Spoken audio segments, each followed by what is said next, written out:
Well, this seems like as good a place as any to talk about the latest media-kakistocracy plot, which is to say, rule by an alliance between the media and those least suitable to govern, i.e., the most corrupt, self-interested, and spineless. As we have seen from pretty much everything in this video so far, the soulless swamp monsters are relentless. We have to win every time, and they only have to win once.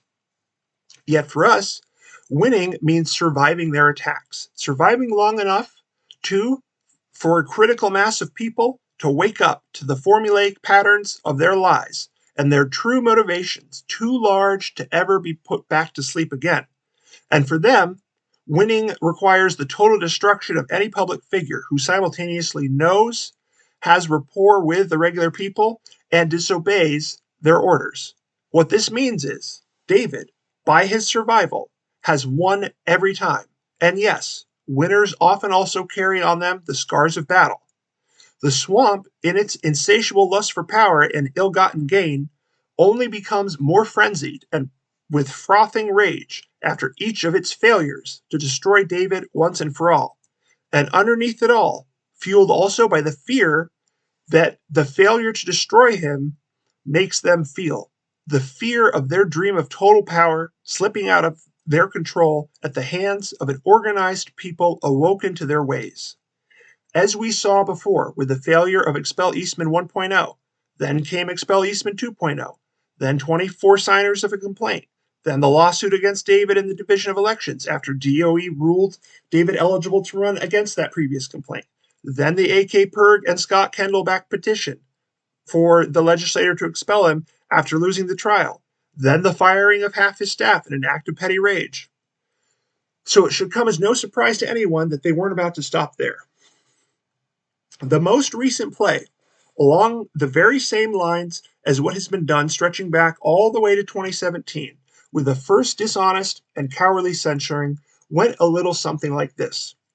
Pat Martin of Alaska Right to Life sums it up nicely in a recent email where he says, quote, "It took just a couple of hours for the word to get around that Representative Eastman's exchange with the Alaska Children's Trust CEO didn't fit the abortion lobby's narrative, and they've been on the rage ever since.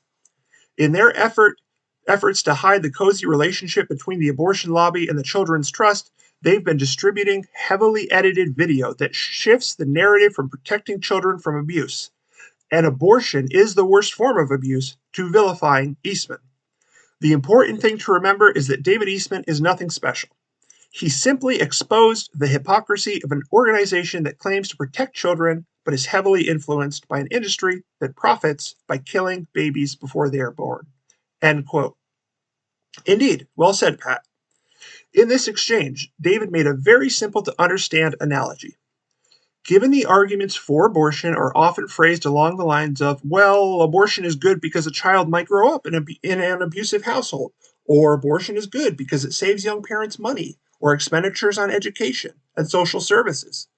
David raised the point of the very logical next inference, pointing out the hypocrisy of the abortion lobby, and asked about the savings society would derive from allowing kids in an abusive household to be killed by their parents instead of intervening to prevent the death. After all, this is how non-intervention in killing the preborn is often justified, and David is on record regarding abortion as the worst and ultimate form of child abuse as far back as 2017. Another controversy covered earlier in this video. It is patently obvious to anyone who knows anything about David and his values and politics that he was not advocating for the murder of abused kids to save tax dollars, but rather pointing out the hypocrisy of those who support it for the preborn. Disingenuous operatives and liars are claiming that those to whom David were speaking, Alaska Children's Trust, never used the word abortion, and that abortion wasn't even relevant to the presentation to which David was responding. But if you see anyone say this, I challenge you to actually go and watch the video. In fact, you don't even need to watch the full video unless you want to, because I'll give you the timestamp right here. Especially minute 30, but also 42 minutes and 5 seconds in the presentation. ACT presents their latest research on children in the womb. They claim they can evaluate the environment of the child while the child is still in the womb and predict what the child's ACEs score will be at age 3, which is then predictive of work productivity and other measures of success in adulthood. They also presented an average $1.5 million cost to Alaska in the event that any of these children are killed through abuse. David asked them to respond to some of the arguments pro-life legislators often hear that there is an economic benefit to society when unwanted children are aborted, since ACT was arguing the opposite in committee the day prior. They shared with the legislature in their presentation research on preborn children. They used the word preborn at least 15 times. They shared the terrifying research that they are doing to predict what the child's ACE score will be at 3 years old before they are even born, thereby marking Alaskan children for life and potentially some for death, even before they are born. Think about it. ACT was sharing data on how to determine supposedly the economic value of a child, or lack thereof, during a time when that child can legally be killed in the womb. They handed out a brochure, and then David asked his questions. He asked how they calculate this $1.5 million figure. David asked them to respond to the argument that the killed child is an economic benefit, which they themselves argue is the case with unwanted pregnancies. He did not force them to talk about the unborn. He instead forced them to talk about the value they assign to a 6-month-old. He then forced them to talk about the value they assign to a newborn, who is less than a day old. Pretty obvious what the next question was going to be if he'd asked it. They presented their research on preborn Alaskan babies, and David was responding to their presentation with his questions. I'll say it again, and not for the last time.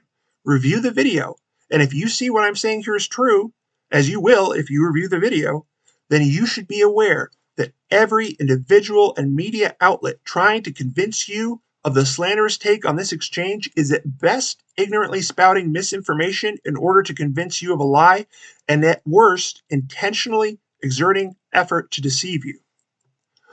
Well, you know what happened next, don't you? The swamp rubbed its hands together, called their allies in the media. The media reported that there is an outcry over controversial statements by David Eastman, accepted the false narrative and motivations presented by the manipulatively outraged parties, and showed David asking the question as if he were all about killing abused kids to save money. It shouldn't even need to have been said, but David did, in fact, explicitly clarify, he does not support such a horrendous thing. But the rule by newspaper headlines kicked into gear once again. And once again, the obedient and terrified fellow legislators, when told to jump, asked, how high? How high has turned out to be yet another censoring, based upon this and an out-of-context photo taken at a museum that supposedly makes David the anti-authoritarian, Holocaust survivor-quoting, sole supporter of the then-excluded single black legislator in the legislature, Shara Jackson, into a genocide-supporting Nazi. To make the whole situation even more incredible, the Republicans had just recently placed a ban on censoring other Republicans until 2024. But apparently it was designed to protect rhinos from being censured for joining with Democrats, not conservatives. They focused on the Republican Party not censoring the turncoats. How pathetic that the turncoats turned around and are now openly censuring the only remaining member of the House Republican caucus. The party claimed that they didn't need to pass the ban since their old censure, which they did a poor job of enforcing, didn't work. Well, looks like their ban on censoring certainly hasn't worked either. Or maybe it worked exactly as intended. The reason the media feels it can get away with deceiving people like this is because they do not provide the real history of the circumstances and of the individual, which would otherwise alert the people reading the headline or the articles as to the unreasonableness of the claims being made. It is in this way that legislators like David are attacked and made example of for daring to independently stick to principle. And it is in this way that the other legislators are kept in line, along with the general binding caucus trend. It is through moneyed interests purchasing advertising in media and donations to corrupt politicians that legislatures are controlled from without, and the influence of the constituents who voted them in stripped away, forming an unholy trinity and a sickly triangle of money changing hands, and wherever possible, looted from the constituents. The media and corrupt politicians work for advertisers and donors to curate the legislature itself, to prevent their rule from being exposed, and to keep the minds of the otherwise uninformed headline readers essentially in a state of enslavement. Yet, they seemingly only have a small number of tricks in their bag that they use over and over.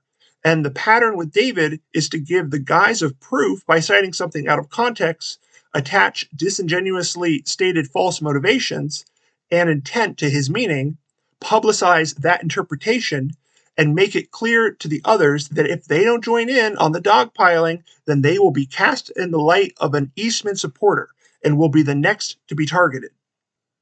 The willing servants of this faction, and there are many, can be exemplified by the Kevin McCabe's of the world, as seen with the slimy contrast between his gun rights campaigning and his gun rights voting record, as well as the form of his attacks on David Takes, and standing at the other end of the spectrum, holding up the torch of freedom and taking constant fire on behalf of the completely whittled down faction that represents the people, is David Eastman.